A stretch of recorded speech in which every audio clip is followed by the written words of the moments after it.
And we're going to continue on the fintech track. So this is coming hard and fast, and you're going to learn about companies that are totally disrupting this space. So the next two speakers just before lunch have traveled in specifically to be with us here today and are totally killing it in terms of what they're doing in the financial services space. Our next speaker is Anthony Thomson, founder of Atom Bank, and Atom Bank is one of the first completely digital banks in the world. They're one of the only banks in the world with full banking license to be able to offer retail services and a full financial services suite through an app. Can you imagine that? And this is super disruptive what they were building. So I'm delighted to welcome, please, Anthony Thomson to the stage. Woo! Excellent. Thanks, Anthony. Thank you. Great to have you here. Thank you so much. Good afternoon, everyone. Good afternoon. Hello, you are there. Carlos asked me what I meant by the title of my presentation, and I guess it's pretty cryptic in English, let alone in Spanish. So, for how many of you is English your second language? Wow. How many of you it's your third language?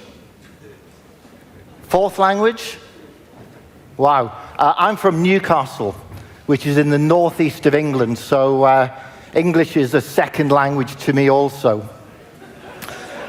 Unfortunately, I discover most of you speak it better than I do. I want to change my slides. Let's try that one. Yeah, I want to talk to you about three things. That's all I want to talk to you about pretty quickly. And I guess I know many of you are entrepreneurs. Some of you will have very big and established businesses. Some of you will have new challenger businesses. We're kind of in the middle, and I'll describe that in a second. But I think that there are three challenges we all face. And I just want to share those with you. If you're an established business, you have a slightly different perspective to that of a new business. But the three challenges I think we all face. Before I do that, just a little bit about Atom Bank. I don't want to give you any kind of commercial. We think we can be very disruptive, and I hope you agree this is not typical bank advertising. It's my mother. But I could make a case that we are a bank. We've raised about 400 million euros, so we have a strong capital base. We have a banking license. We offer traditional banking products. So you could say, well, Atom is a bank. But I could make an equally compelling case to you that we are a fintech disruptor, that we're a startup business, excuse me, that we're a digital business. We're a digital business that just happens to have a banking license attached to us. But whether we're a bank or whether we're a digital business, we have three challenges.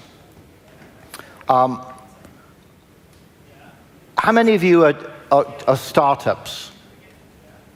A few. Quite a few. I see a lot of business plans from startups, particularly in the fintech arena. And it reminds me a little bit of like these dating ads you used to see in newspapers. I'm old, so I remember dating ads in papers, not things like Grindr and other websites. And it's like, I see all these small startups going out saying, we'd like to meet somebody with money. Good sense of humor is absolutely necessary if you've read some of those business plans. And the challenge I think that these businesses have is, for a lot of them, it's defining what they are. I see so many new business startups that are solutions desperately looking for a problem to solve.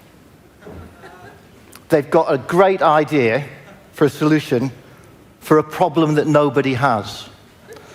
So the first thing you need to determine whether you are an existing business, a big bank, or whether you're a new startup is, what is your purpose? For me, the problem with most big banks is they've forgotten why they exist. I was very pleased to hear Carlos talking about the purpose of BBVA. I think for most big banks, they just think they're in business to make money. Now, making money is important, but it shouldn't be the reason for being in business. I absolutely believe that there are three things business is about. It's about giving the customer a better product, giving the customer a better service, or giving the customer a better experience.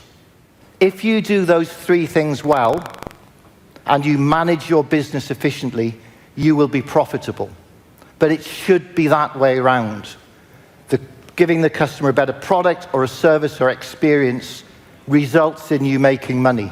You shouldn't be in business just to make money.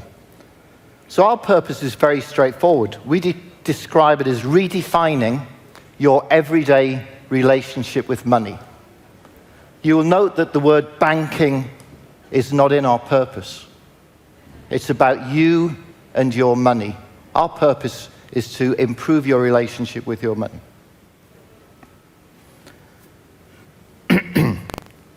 So first thing is, have you clearly defined why you exist? Are you really, really clear why you are in business?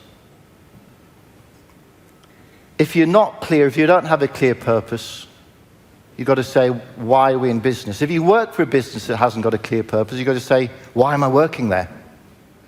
What is the point of it? The second of the three things I want to talk to you about is trust. Who trusts their bank? Yeah? Are you a banker? Yeah, that's why you trust your bank. No, sorry, put your hands up again, because it's hard for me to see with these lights. Not many of you trust your bank. Now, that's really interesting, because banks produce data which tell us that everybody trusts them. And then newspaper journalists write and say, nobody trusts them. So who's right? Well, the bankers, I think you would think you're right. The reality is there's a bit of truth to both, because trust is not a generic item. There are two parts to trust. Psychologists have identified two types of trust. They're called cognitive and associative. So cognitive trust is about competence. Do I trust you to do what you say you'll do? Do I trust you to make sure my salary goes into my account and isn't stolen? Yeah, pretty much I trust banks to do that. Do I trust you to make a payment for my car or my telephone or my mortgage? Yes, I do. Do I trust you, if I'll go to an ATM to take some money out, that money will come out, providing my wife hasn't got there first? Yes, I do. So cognitively, I trust banks. In terms of their intention, associatively, that kind of trust is, do I trust you to have my best interests at heart? Associative trust. Do I trust you to have my best interests at heart? Who trusts their bank to have their best interests at heart? Oh, even the bank is not putting his hand up. But it's true. So I trust you to be competent. I don't trust you to have my best interests at heart. So if you're an established bank, you don't need to worry about the competence piece. You need to worry about the associative piece. How do you persuade people that you have their best interests at heart? Well, a good starting place would be not to rip them off with your products and prices. We, as a new bank, have both problems. We have two problems. Because we're new, we have to prove to people that we are competent, that when you put your money into Atom Bank, we will do with it what you ask us to do with it. And we have the second problem, which is about establishing trust. Interestingly, all of the data tell me it's easier to establish trust from zero, i.e. as a new business, than it is to be an existing bank. Because you're just starting further behind the 8 ball than we are. So, purpose, trust, and the third thing I want to talk about, this is really the last thing, is about innovation. Again, there are two types of innovation. There is what's called momentum innovation. So that's you take what you do currently and you make some incremental improvement to it. And it may be lots and lots of incremental improvement. But that is momentum innovation. It's taking your existing product or experience, delivery, and innovating in small ways and improving it. How many of you would say you are in the momentum innovation space? A few? There's nothing wrong with it. I mean, it's fine. Might be better than the alternative. So the alternative kind of innovation is called disruptive innovation. That is where you endeavor to change a category. So you're not just taking something as is, making it a little bit better. You are disrupting a category. So Uber is a classic example of a business that's transformed a category. So how many of you are in the disruptive innovation business? No, not many of you. So a few of you are in momentum, a few of you in disruptive, and a few of you just in here because it's warm. Okay. So everybody knows the famous quote that was ascribed to Henry Ford. And he said, if I'd asked people what they wanted, they would have said faster horses, because they had no sense of anything other than horses. Horses were the mode of transport. So momentum innovation would just be a faster horse. Of course, what he did was produce the Model T Ford. Now, I would hope you would agree with me that, by comparison, that's quite disruptive. Yeah? Doesn't look much like a horse. Doesn't even look much like a faster horse. But there's a problem with this kind of disruption. The Model T Ford, in its first iteration, that one there, had a range of about 110, 112 miles, which coincidentally is about the range of a horse. Horse can do about 110, 112 miles in a day. The difference being that when the Model T Ford came out, there weren't many places to get petrol, whereas there was an awful lot of places to feed a horse. If you wanted to cross a stream or go up a steep incline, a boulder incline, it was actually much easier on a horse than it was in a Model T Ford. Here's one. The Model T Ford, for all you car fans out there, produced 42 horsepower. Yeah? 42 horsepower. How many horsepower has a horse got? Have a guess. One. One's not a bad guess, actually. One is not a bad guess, but sadly it's not right. Any advance on one?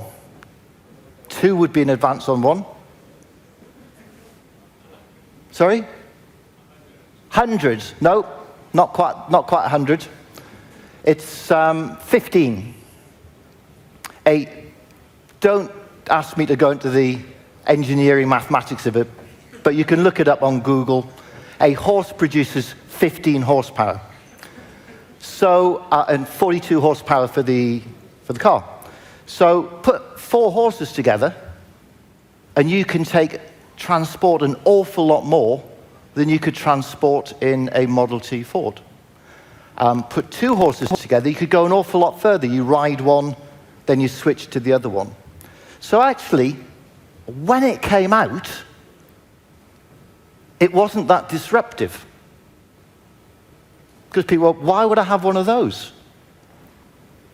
It costs more than a horse. It isn't any more powerful than a couple of horses. I don't know where to get gas from because there's no gas stations.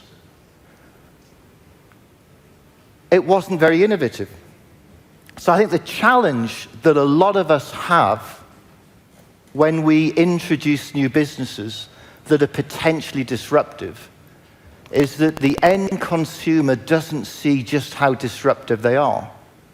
They go, well, why is that better than what I've got?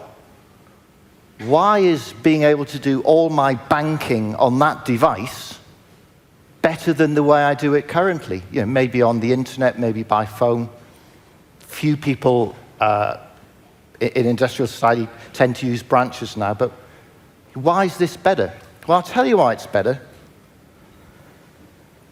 Because the rate of pace of disruptive innovation is so much faster.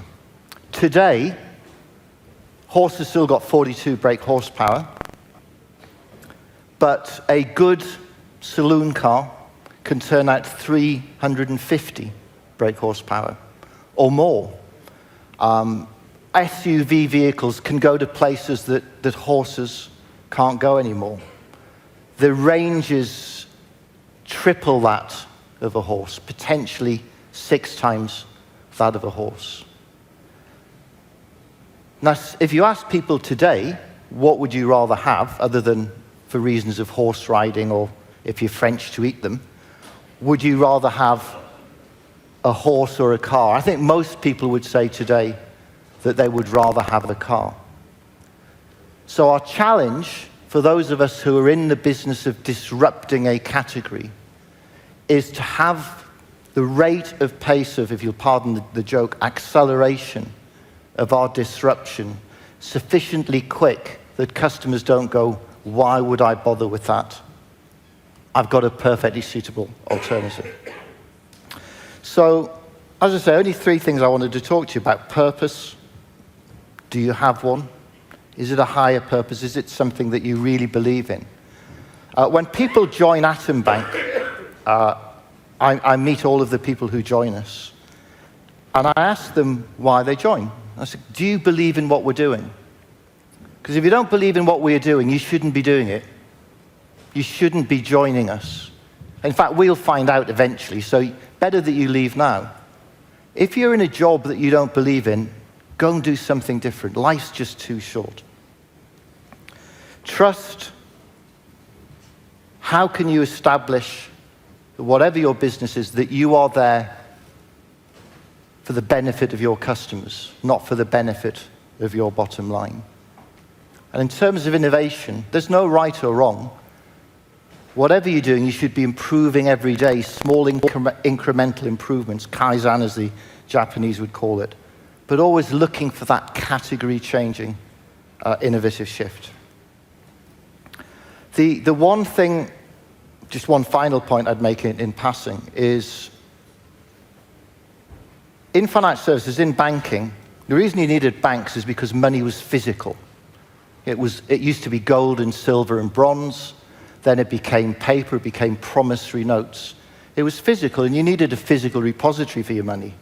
You needed someone who could physically transport it from one place to another safely. If you recall, that's how Wells Fargo started out, before it all went so horribly, horribly wrong. Today, money is data. My salary goes into my bank, my mortgage is paid, my other things are paid.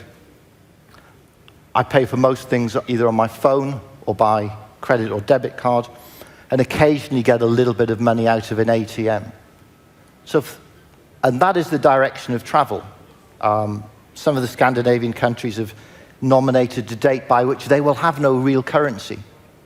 So money is data.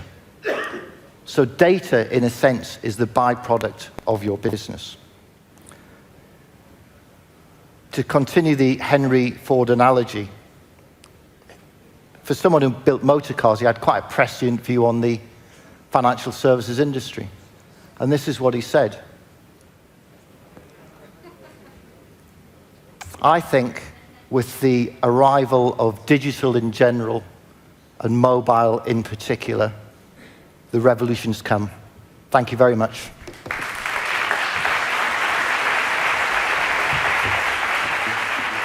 Musica?